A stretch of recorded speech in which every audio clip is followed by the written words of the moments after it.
पहले तक राजस्थान सरकार के सम्मानित मंत्री राजेंद्र गुढ़ा को आज बेआबरू करके सदन से बाहर निकाला गया। किस तरह से उनका दर्द छलका, क्या कुछ कहा, सुनाते हैं आपको।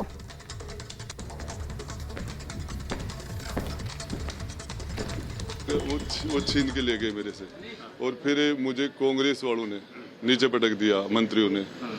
अब मुझे 2-4 का तो पता है, 2-1 लात तो मुझे धारीवाल ने मारी। फिर एक मुझे महेश जोशी ने भी मारा, धारीवाल जी ने, और मंत्री थे सारे के सारे मेरे ऊपर पड़ गए और मुझे लात गुस्से से वो मारने लगे। मेरे से वो डायरी छीन ली उन्होंने। छीनने के बाद में मुझे उन्होंने घैंस के हाउस से, मार्शलों ने नहीं निकाला था मुझे, कांग्रेस के लोगों ने, जो जिनकी मैंने सरकार 2008 में भी उनकी सरकार बनाने में उनको 6 मेले दिए थे, मुझे कह रहे हैं माफी मांगो। मैंने कौन सा पाप कर दिया? किसके इशारे पे ये सब कुछ चीजें हो रही है? मारपीट आपके साथ जो हुआ है, ये किसके इशारे पे? अब ये तो आप भी जान सकते हो कि मैं डायरी रख रहा था। मुझे रात को भी तरह तरह से फोन करके मुझे कहा गया कि तुम विधानसभा मत जाओ तो बोलो मत, और हाउस में जाके मत बोलना, तुम्हें जेल में डाल देंगे, तुम्हें ये कर देंगे, तुम्हें वो कर देंगे, तरह तरह की बातें। कुछ लोग समझाइश कर रहे थे, कुछ लोग धमकाने की कोशिश कर रहे थे, कुछ लोग डराने की कोशिश कर रहे थे। पहले मैंने कहा मुख्यमंत्री अशोक गहलोत के इशारे पर हो रहा है सारा का सारा। डायरी कहाँ है? छीन लिए, डायरी का एक पार्ट मेरे से छीन लिया, अंदर लेके गया था, छीन लिया। और अब इसके बाद भी कुछ डायरी आपके पास है, कुछ डॉक्यूमेंट्स है? कुछ है मेरे पास। वैसे विधानसभा में आप किन बातों को रखना चाहते थे, क्या कहना चाहते थे? मैं हमारे राजस्थान के अंदर रोज माता और बहनों पर जो अत्याचार हो रहे हैं, दुष्कर्म हो रहे हैं, बलात्कार हो रहे हैं, हत्याएं हो रही हैं, इसके ऊपर जब हमारी बहन बेटियों ने मुझे चुनाव जिताने के लिए भेजा। राजेंद्र गुड्डा किसी पार्टी का कैंडिडेट नहीं था, बसपा के तो 2013 में मात्र 1100 वोट आए थे।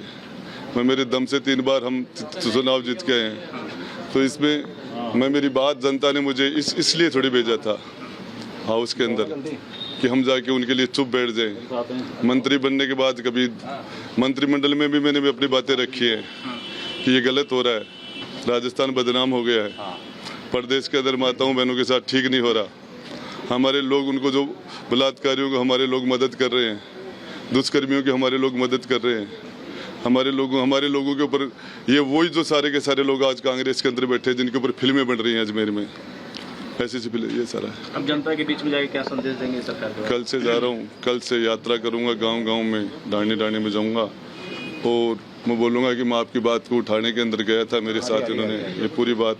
राहुल गांधी जी कहते हैं हमें बोलने नहीं दिया जा रहा, राहुल जी बोलते हैं हमें बोलने दिया जा रहा। राहुल जी, आपकी पार्टी के लोग हमें नहीं बोलने दे रहे।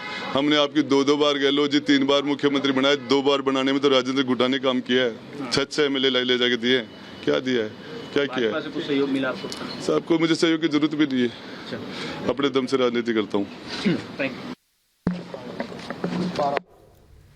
और अमरदीप हमारे सहयोगी लगातार हमारे साथ जुड़े हुए हैं। अमरदीप ये कह रहे हैं, राजेंद्र गुढ़ा ये कह रहे हैं कि वो किसी के दम पर राजनीति नहीं करते हैं, लेकिन जो बातें वो कह रहे हैं, देखिए सचिन पायलट भी मुखर होकर अपनी सरकार के खिलाफ बोलते रहे, लेकिन ऐसा कुछ उनके साथ नहीं हुआ। ऐसा क्या है राजेंद्र गुढ़ा के पास जो सरकार हिला सकता है?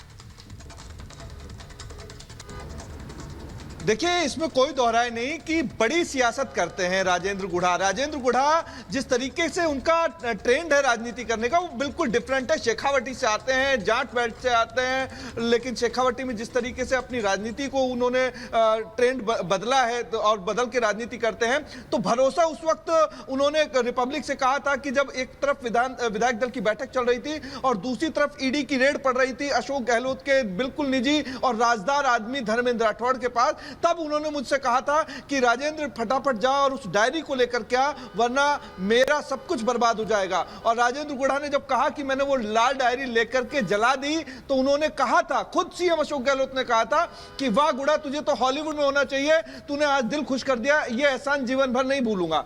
लेकिन अशोक गहलोत ये भूल गए थे कि कभी संकट आया राजेंद्र गुढ़ा के ऊपर या राजेंद्र गुढ़ा के ऊपर दिक्कत आई तो शायद ये शगुफा, ये लाल डायरी वापस से निकल सकती सकती है, क्योंकि जी। सियासत में कभी भी कोई भी व्यक्ति किसी के राज दफन नहीं करता, संभाल के रखता है। और वही काम राजेंद्र राजेंद्र गुढ़ा, देखिए ये बात तो साफ होगी अमरदीप, राजेंद्र गुढ़ा जो कह रहे हैं वो कह रहे हैं कि मेरे पास कुछ ऐसा है और इसीलिए मेरी डायरी को छीनने की कोशिश की गई। उन्होंने कहा एक हिस्सा ही गया, बाकी हिस्सा उनके पास है।